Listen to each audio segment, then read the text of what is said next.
Hello guys, स्वागत है हमारी एक और नई वीडियो में। हमारी आज की कहानी का नाम है देश प्रेम। एक समय की बात है, देश की सीमा के किनारे बसे एक गांव पर कुछ आतंकवादियों ने कब्जा कर लिया और वहां लूटपाट मचा दी। सैनिकों को सूचना मिली तो वह तुरंत ही उनसे निपटने के लिए चल पड़े। बरसात का मौसम था, घनघोर वर्षा हो रही थी। इसके कारण छोटे छोटे ताल तलैया भी खूब विशालकाय नजर आ रहे थे। छोटी सी नदी भी उफान मारती हुई बह रही थी, जिसके कारण नदी पर बने पुल टूट गए थे। सैनिकों को वह नदी पार करनी थी, मगर पार कैसे करते? सैनिकों ने सोचा, कई प्रकार की युक्तियां लगाई, किंतु वह पार पाने में असमर्थ थे। सैनिकों ने देखा कि पास में एक झोपड़ी है, उससे सहायता मांगी जाए। सैनिक उस झोपड़ी में गए। उस झोपड़ी में एक महिला थी जो दिन भर कार्य करती थी और अपनी झोपड़ी में रहती थी। उस महिला के पास अन्य कोई साधन या घर नहीं था। सैनिकों ने जब बात बताई कि आतंकवादी गांव पर कब्जा कर चुके हैं और हमें फौरन वहां पहुंचना है, इसके लिए यह नदी पार करने के लिए कुछ लकड़ियों की हमें आवश्यकता होगी, जिसके कारण हम नदी को पार कर पाएंगे। महिला ने पहले कुछ सोचा, फिर कहा कि मेरी झोपड़ी में दोबारा बना लूंगी।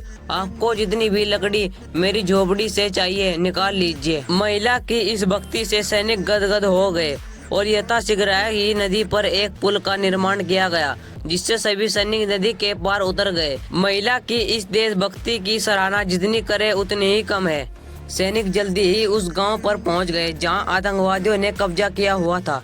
सैनिकों ने काफी देर की मशक्कत के बाद आतंकवादियों को मार गिराया और कुछ भाग गए, जिससे अपने देश में आए संकट को उन्होंने बहादुरी से टाल दिया और दुश्मनों को सबक सिखाया।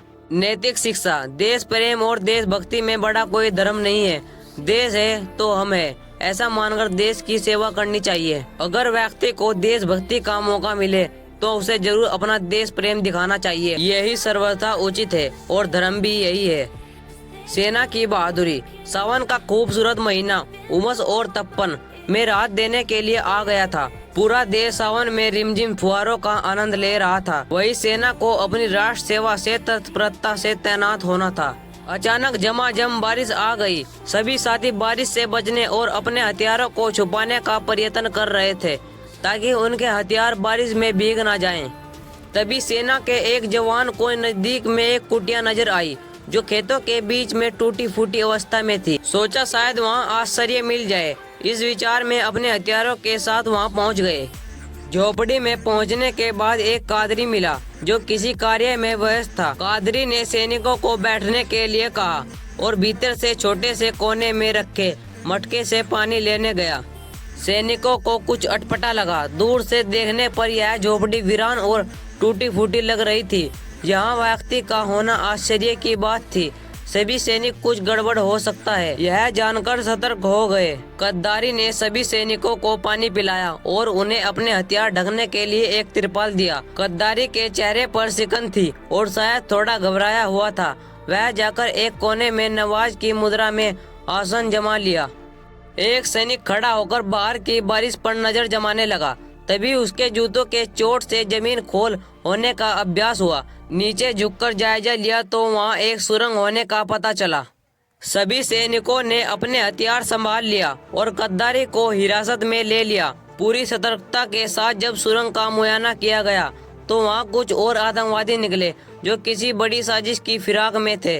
यह सुरंग भीतर ही भीतर कई और कुटिया से जुड़े हुए थे, जो गुप्त आतंकी गतिविधियों के लिए प्रयोग किए जाते थे।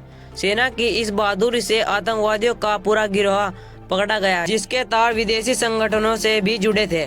सेना की बहादुरी से देश में होने वाला कोई बड़ा खतरा टल गया। दोस्तों, अगर आपको हमारी यह देश प्रेम की कहानी पसंद आई हो तो इस वीडियो को लाइक और सब्सक्राइब जरूर से कर लेना। मिलते हैं आपको ऐसी मजेदार वीडियो साथ, तब तक के लिए बाय गाइज।